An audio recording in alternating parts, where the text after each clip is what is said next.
पूरे देश में एक ही महिला मुख्यमंत्री, और आज हम वुमेन एम्पावरमेंट की बात करते हैं। Mamata Banerjee lady of substance हैं। ये भी देखा है हमारे कुछ मित्रों का और खासकर हमारे भारतीय जनता पार्टी के दोस्तों ने। वो जो हैं जब कोई मौका मिलता है ऐसा लगता है बहुत डिस्परेट हो गए हैं, बहुत फ्रस्ट्रेटेड हो गए हैं। कोई भी घटना होती है, भले ही बहुत जघन्य घटना है, लेकिन सीधे मुख्यमंत्री पे ही आरोप लगाते हैं। अभी आपने देखा होगा कुछ दिन पहले संदेश खाली में किस तरह से उन्होंने मुख्यमंत्री का वहां भी कहा था इस्तीफा दो। इस तरह से बातें कर रहे हैं। ममता बनर्जी को इस्तीफा देनी चाहिए। तो फिर अगर मैं कहूँ, हालांकि मैं नहीं कह रहा हूँ, लेकिन अगर मैं कहूँ तो फिर माननीय प्रधानमंत्री को तो कितनी बार इस्तीफा देना चाहिए था। पूरे देश में एक ही महिला मुख्यमंत्री, और आज हम वुमेन एम्पावरमेंट की बात करते हैं। Mamata Banerjee lady of substance हैं, और वो कितना स्ट्रगल करके यानी सड़क से आज यहाँ पहुँची हैं। कितने उन्होंने जख्म खाए हैं, कितनी चोट मिली है उनको, कितनी तकलीफ हुई है। उसके बाद उन्होंने अपने आप को ट्राइड, टेस्टेड और सक्सेसफुल लीडर साबित कर दिया। पूरे देश को, समाज को उनके ऊपर गौरव है।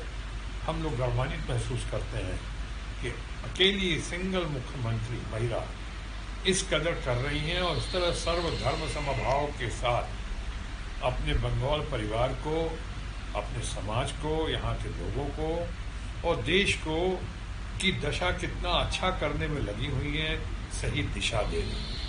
हम उनकी बहुत सराहना करते हैं। लेकिन ये भी देखा है हमारे कुछ मित्रों का और खासकर हमारे भारतीय जनता पार्टी के दोस्तों ने। वो जो हैं जब कोई मौका मिलता है ऐसा लगता है बहुत डिस्परेट हो गए हैं, बहुत फ्रस्ट्रेटेड हो गए हैं। वो हर बार अटैक करते हैं, और डायरेक्ट कोई भी घटना होती है, भले ही बहुत जघन्य घटना है, लेकिन सीधे मुख्यमंत्री पे ही आरोप लगाते हैं। अभी आपने देखा होगा कुछ दिन पहले संदेश खाली में किस तरह से उन्होंने मुख्यमंत्री का वहां भी कहा था इस्तीफा दो, और मुख्यमंत्री के ऊपर कैसी कैसी बातें कही, अपमान करने की कोशिश की। यहाँ तक कहा कि मुख्यमंत्री को शर्म नहीं आती है। ये बड़ी शर्मनाक बात है। और देखिए उसका लोगों ने कैसे जवाब दिया, और खासकर यहाँ का सेक्रेटरी जनरल बहुत बढ़िया यूथ आइकॉनिक डैशिंग लीडर है यहाँ का, अभिषेक बनर्जी।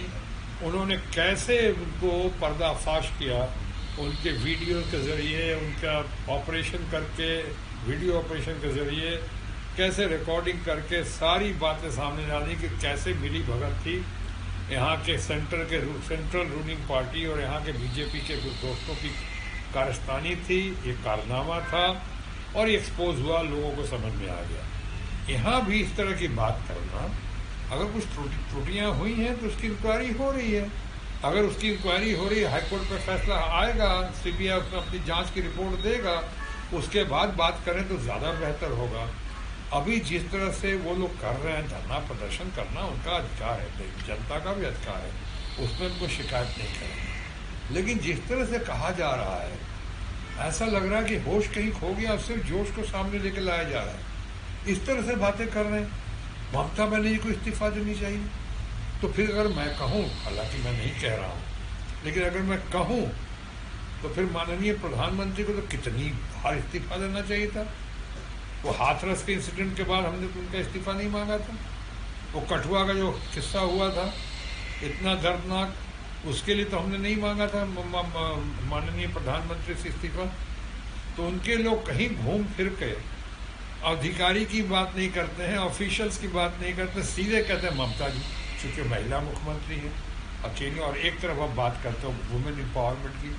मैं समझता हूँ ये ज़्यादती है, ये अन्याय है, और इस अन्याय और ज़्यादती के खिलाफ ममता बनर्जी लड़ने में बहुत सक्षम है, और हमेशा की तरह जैसे मैंने कहा ट्राइड, टेस्टेड और सक्सेसफुल है।